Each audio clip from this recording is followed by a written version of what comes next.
नमस्कार दोस्तों, आइए कुछ कानून की बात जानते हैं। पत्नी को नहीं देना होगा अब गुजारा भत्ता। आइए जानें कैसे। सीआरपीसी के सेक्शन 125 में भरण पोषण की व्यवस्था थी। सीआरपीसी के 126 में उसकी प्रक्रिया की बातें कही गई थी। सीआरपीसी के 127 में भरण पोषण कम या अधिक होने की पर प्रार्थना पत्र देने की व्यवस्था किया गया था। सीआरपीसी के सेक्शन 128 में अगर ऑर्डर के बाद भी विपक्षी पैसा नहीं दे रहा है भरण पोषण का, तो 128 के माध्यम से सीआरपीसी के 128 के माध्यम से उस पर इजरा की कार्रवाई, गिरफ्तारी की कार्रवाई, कुर्की की कार्रवाई की जा सकती थी। किंतु अब बीएनएसएस के सेक्शन 144 में यह व्यवस्था हो गई है। भरण पोषण के संबंध में पत्नी को भरण पोषण के संबंध में बीएनएसएस के सेक्शन 144 में व्यवस्था है। सेक्शन 145 में उसकी प्रक्रिया की बातें कही गई, कैसे प्रक्रिया अपनाई जाएगी। सेक्शन 146 में भरण पोषण कम या अधिक करने की व्यवस्था दी गई है, जिसमें एप्लीकेशन के माध्यम से भरण पोषण कम या अधिक किया जा सकता है।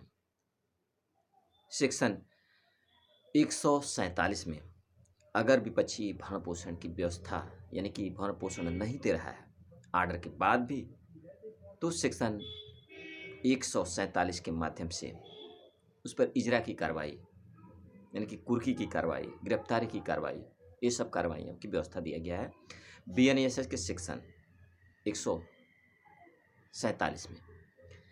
अब आइए जानते हैं कि पत्नी को भरण पोषण कब प्राप्त नहीं होगा। यदि वह अच्छी डिग्री धारण की हुई, जैसे एमबीए वगैरह बड़ी बड़ी डिग्रियां धारण की हैं, बिजनेस वगैरह, या कमा सकती है उस डिग्री के आधार पर, और उसके बैंक खाते में ढेर सारा पैसा है जिसके आधार पर वह अपने भरण पोषण की व्यवस्था कर सकती है, उसके पास अधिक संपत्ति है और साथ ही उसके पति के पास संपत्ति नहीं है, वह बेरोजगार है।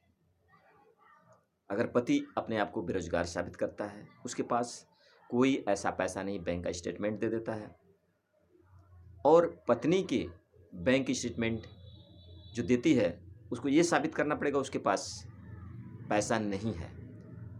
अगर वह साबित नहीं कर पाती, यानी कि उसके बैंक में अधिक पैसा है और अच्छी खासी पढ़ी लिखी है, तो साथ ही अगर उसके पति के पास पैसा नहीं है और बेरोजगार है, इस अवस्था में पत्नी को भरण पोषण नहीं भी दिया जा सकता है। ऐसे स्थिति में यदि पति चाहे तो पत्नी से भरण पोषण मांग सकता है।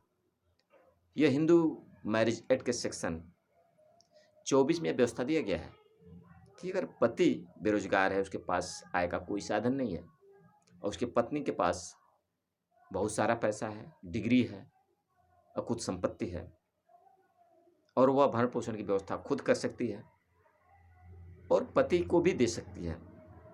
ऐसी अवस्था में पति अगर बेरोजगार है, उसके पास कोई पैसा नहीं है, बैंक में नहीं है, ना ही कोई संपत्ति है, बेरोजगार है, और उसके विरुद्ध पत्नी के पास ढेर सारा पैसा है, अच्छी खासी डिग्री है, वो कमा सकती है, तो पति भी पत्नी से भरण पोषण की मांग कर सकता है।